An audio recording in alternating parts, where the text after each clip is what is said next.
जय श्री राधा रानी सरकार की। जय श्री कृष्ण भगवान की। जय श्रीमद् भागवत महापुराण की। जय सद्गुरुदेव श्री बंसी वाले महाराज की।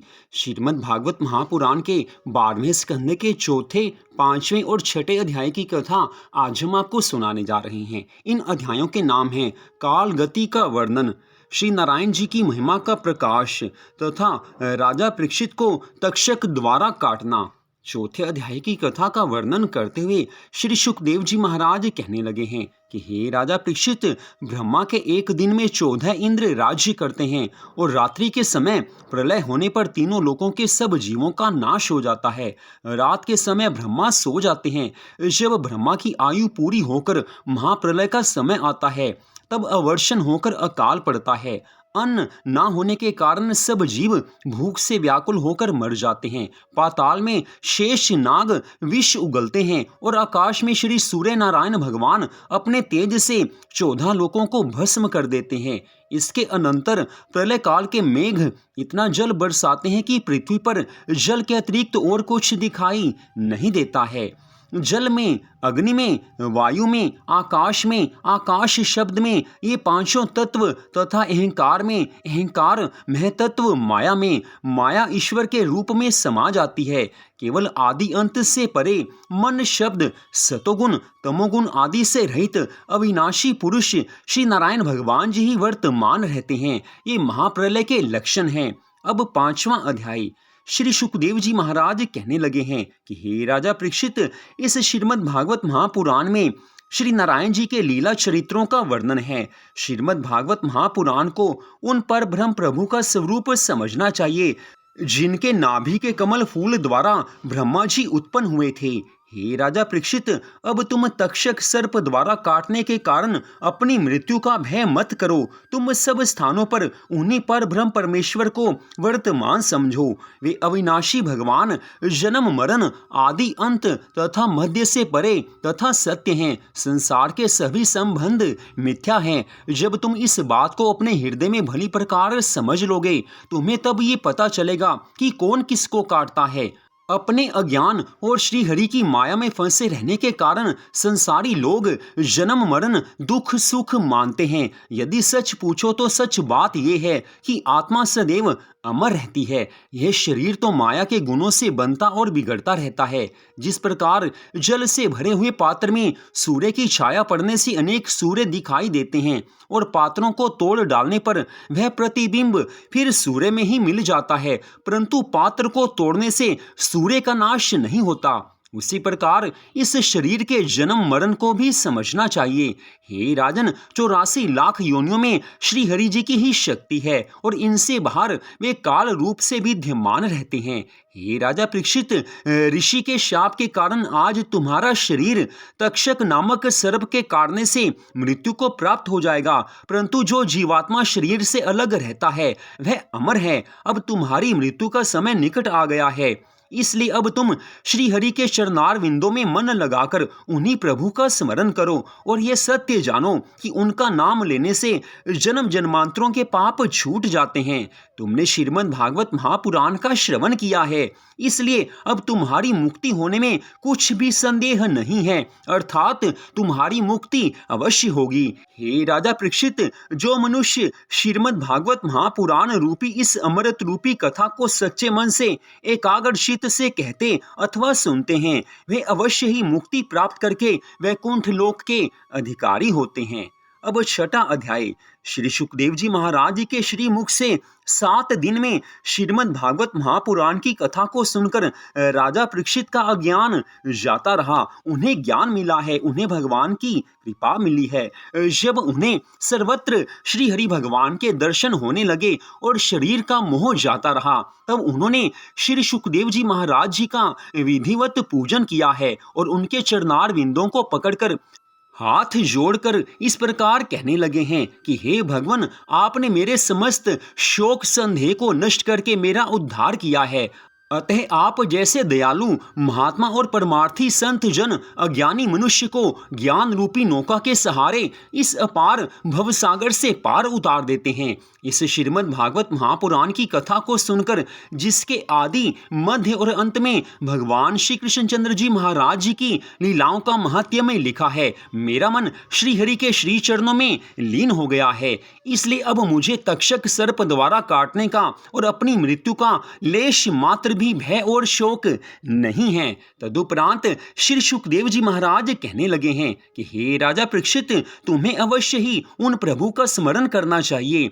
श्री सुखदेव जी महाराज जी के श्री मुख से इन वचनों को सुनकर आज राजा परीक्षित भगवान श्री मुरली मनोहर जी का ध्यान करने लगे हैं।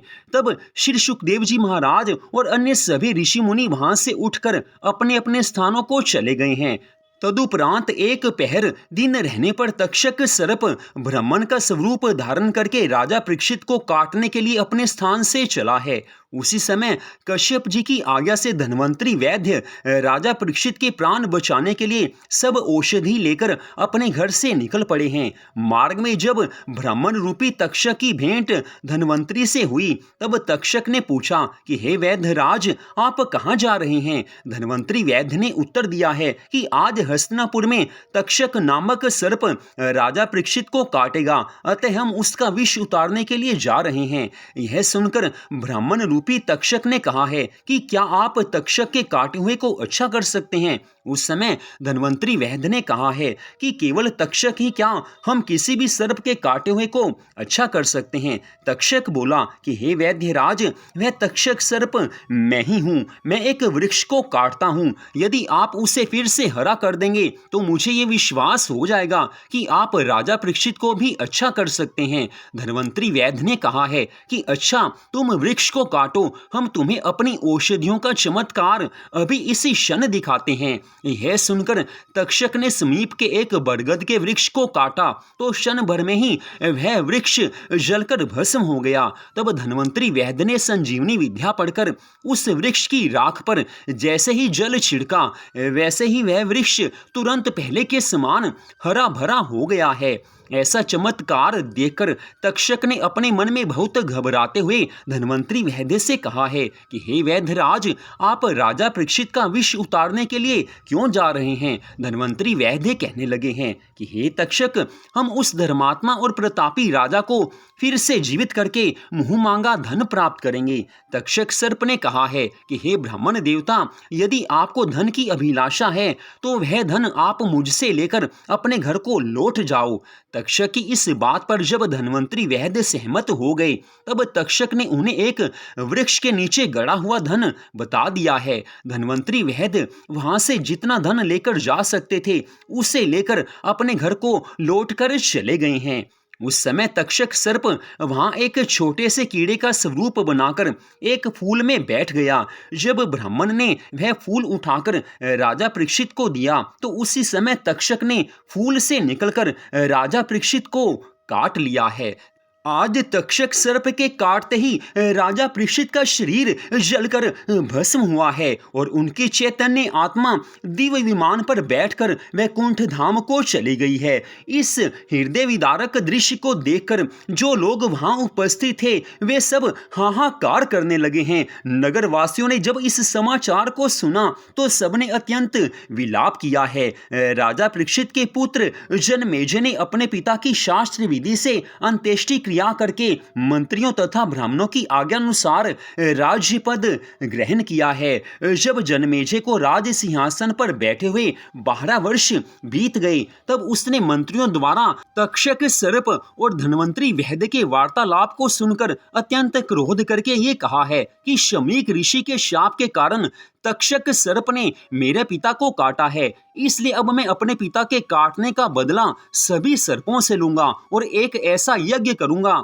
जिसमें सर्पों का सारा वंश भस्म हो जाए। ऐसा निश्चय करके आज जन्मेजय ने ब्राह्मणों को बुलाकर प्रार्थना की है कि आप लोग महाज्ञानी हैं, आपको सब कुछ ज्ञात है, आप लोग कृपा करके कोई ऐसा यज्ञ मुझसे करवाइए जिसमें समस्त सर्प स्वयं आकर जलकर भस्म हो जाएं। सब ब्राह्मण कहने लगे हैं कि हे महाराज, ऐसा ही यज्ञ करवा देंगे। तब राजा ने सर्प यज्ञ को आरंभ किया है। उस यज्ञ में मंत्रों के प्रभाव से हजारों सर्प स्वयं आकर हवन कुंड में गिर गिर कर भस्म होने लगे हैं। इस प्रकार जब उस यज्ञ में करोड़ों सर्प जलकर बलिदान हो गए, तब तक्षक सर्प अपने प्राणों का भय मानकर इंद्र की शरण में जा पहुंचा है। इधर जब यज्ञशाला में तक्षक सर्प नहीं पहुंचा, तब जन्मेजय ने ब्राह्मणों से पूछा कि हे महानुभावों, इस यज्ञ में सभी सर्प स्वयं आकर भस्म हो गए, परंतु मेरा शत्रु तक्षक सर्प अभी तक क्यों नहीं आया है? उस समय सब ब्राह्मणों ने उत्तर दिया है कि हे राजन, तक्षक सर्प की रक्षा इंद्र कर रहा है, इसलिए वह अभी तक नहीं आया। उस समय जन्मेजय ने कहा कि हे महानुभावों, मेरे शत्रु का रक्षक बनने के कारण अब इंद्र मेरा वैरी बन गया है, मेरा शत्रु बन गया है। इसलिए आप ऐसे मंत्र पढ़कर आहुति दीजिए जिससे तक्षक सर्प सहित इंद्र भी यहाँ आकर भस्म हो जाए। यह सुनकर ब्राह्मणों ने जैसे ही मंत्र पढ़कर अग्निकुंड में आहुति डाली, वैसे ही देवराज इंद्र का सिंहासन जिसके नीचे तक्षक सर्प बैठा हुआ था, तक्षक इंद्र सहित अपने स्थान से उड़कर यज्ञ कुंड में गिरने लगा है। ऐसा देखकर आस्तिक ऋषि ने देवगुरु बृहस्पति जी से कहा कि यदि आप इस समय सहायता नहीं करेंगे तो देवराज इंद्र तथा तक्षक दोनों ही यज्ञ कुंड में जाकर भस्म हो जाएंगे। तदुपरांत आस्तिक ने जन्मेजय से कहा है कि हे राजन, राजा परीक्षित की मृत्यु ब्राह्मण के शाप से होनी थी, इसमें तक्षक सर्प का कोई दोष नहीं है। तक्षक सब सर्पों का राजा है और अमृत पीने के कारण वह मर भी नहीं सकता है। तुम जो ये समझते हो कि तक्षक सर्प के कारण से तुम्हारी पिता की मृत्यु हुई है, यह भी तुम्हारा अज्ञान ही है। जीवन मरण, सुख दुख, हानि लाभ, ये सब श्री हरि भगवान की इच्छा से तथा अपने कर्म के अनुसार होते हैं। हे राजन, मृत्यु कोई ना कोई बहाना लेकर ही आती है। तुमने एक तक्षक सर्प से बदला लेने के लिए करोड़ों निर्दोष सर्पों को मार डाला, ये तुमने अच्छा नहीं किया है। हे राजन, अब तुम अपना क्रोध त्याग कर इस यज्ञ को बंद कर दो और राजा परीक्षित की मृत्यु को प्रारब्ध का फल समझकर और अधिक सर्पों को भस्म मत करो।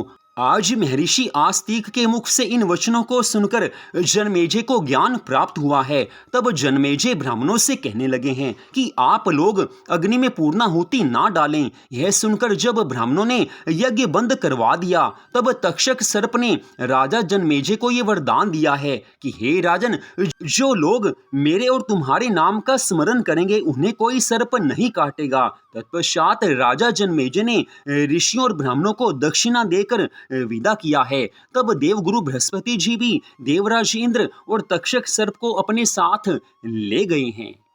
तो यहीं पर आज की इस परम सुंदर कथा का विश्राम होता है।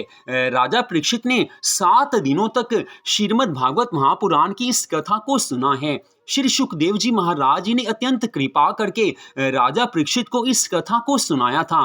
राजा परीक्षित को तक्षक सर्प ने काटा है, लेकिन श्रीमद् भागवत महापुराण की अमृत रूपी कथा को सुनकर उन्हें मोक्ष की प्राप्ति हुई है। वो भवसागर से पार हो गए हैं, भगवान के गोलोक धाम में उन्हें स्थान मिला है। तो जो भी मनुष्य पूरी श्रद्धा भावना से श्रीमद् भागवत महापुराण की इस कथा को सुनते हैं, वो भवसागर से पार उतर जाते हैं। संसार में उनकी सभी मनोकामनाएं पूरी होती हैं और जीवन के अंत समय में उन्हें भगवान के धाम की प्राप्ति होती है। जिस प्रकार राजा परीक्षित को भगवान का धाम मिला है, ठीक ऐसे ही श्रीमद् भागवत महापुराण की अमृत रूपी कथा को सुनने मात्र से मनुष्य की सभी मनोकामनाएं पूरी होती हैं, दुख दूर होते हैं और जीवन के अंत समय में मोक्ष की प्राप्ति होती है। भगवान के धाम में सदा सदा के लिए स्थान मिल जाता है।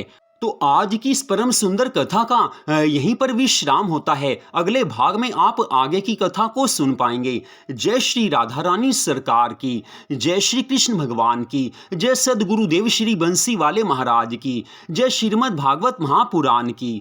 जय जय श्री राधे, जय जय श्री राधे, जय जय श्री राधे श्याम।